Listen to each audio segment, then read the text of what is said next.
Ethan avait une faiblesse particulière pour les gadgets farfelus, aux grandes dames de sa femme Sophia, qui avait depuis longtemps renoncé à freiner ses achats impulsifs.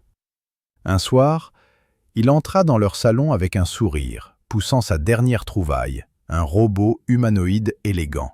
« Je vous présente Maximus 3000 », annonça Ethan fièrement. « C'est un détecteur de mensonges de pointe. » Sophia roula des yeux, mais ne dit rien. Le vrai test, pensa-t-elle, arriverait bientôt.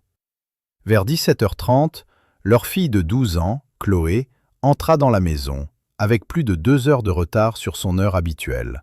« Chloé, » dit Ethan sèchement, « pourquoi es-tu si en retard ?» Chloé hésita brièvement, puis répondit « Je suis restée après l'école avec des amis pour répéter la pièce de l'école. » Sans un mot, Maximus s'anima, marcha vers Chloé et la gifla assez fort pour la faire tomber du canapé. Ethan leva un sourcil. « Chloé, Maximus peut détecter les mensonges. Réessaie. Où étais-tu » Rougissante, Chloé admit. « D'accord, c'est bon. On est allé chez Lily et on a traîné. »« Et qu'est-ce que vous faisiez chez Lily » demanda Sophia avec méfiance. « On étudiait pour un quiz » balbutia Chloé. Maximus entra de nouveau en action, délivrant une autre gifle qui envoya Chloé valser.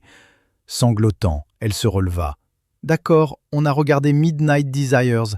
Je suis désolé. » Ethan secoua la tête, déçu. « Chloé, je n'arrive pas à y croire. Quand j'avais ton âge, je n'ai jamais menti à mes parents. » Pas plus tôt les mots étaient-ils sortis de sa bouche que Maximus pivota, se concentra sur Ethan et lui asséna une gifle qui faillit l'envoyer par-dessus la table basse.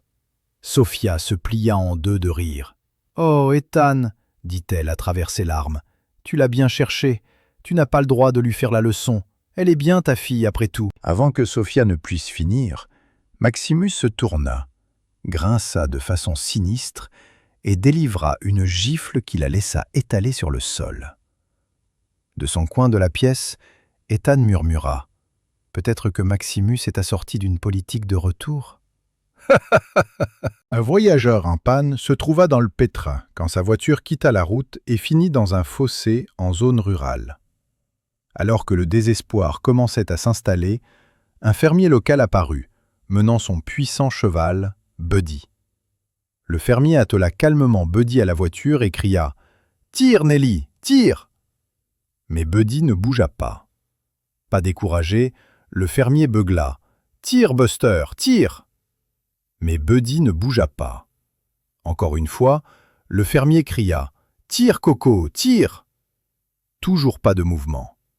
Finalement, le fermier cria négligemment « Tire, Buddy, tire !» Sur ce, Buddy se pencha dans le harnais et sortit la voiture du fossé sans effort. Reconnaissant et intrigué, le voyageur se tourna vers le fermier. « Merci, mais je dois demander, pourquoi avez-vous appelé Buddy par tous ces autres noms d'abord ?» Le fermier rit et dit « Eh bien, voyez-vous, Buddy est aveugle.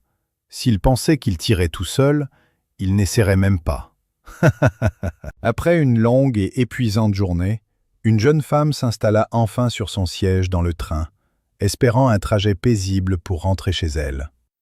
Elle ferma les yeux, prête à sombrer dans un repos bien nécessaire.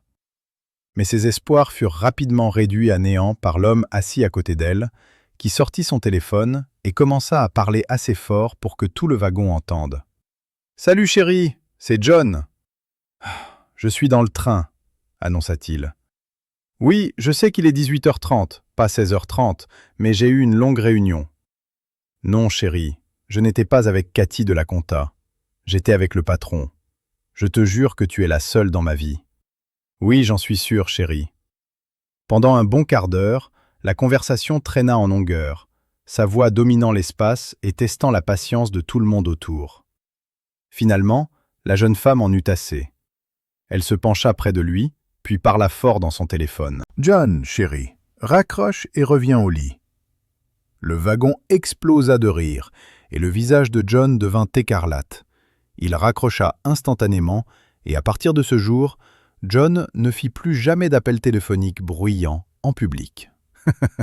Deux femmes eurent une folle soirée entre filles et se sont complètement saoulées. Sur le chemin du retour, elles réalisèrent qu'elles devaient uriner tout de suite. Elles repérèrent un cimetière et y titubèrent. La première femme n'avait rien pour s'essuyer.